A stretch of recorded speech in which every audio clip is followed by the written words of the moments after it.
Welcome! In front of me I have HONOR MagicWatch 2 and I'm gonna show you how to adjust the screen brightness on this device. First we need to wake up the screen on our watch. To do it, simply press the upper button right here. Now let's swipe down from the top of the screen to open the quick panel, and here let's tap on the settings icon. In settings, select display option.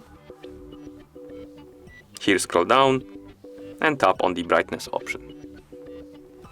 Now we can scroll through the levels of brightness by swiping up and down on the screen, like this.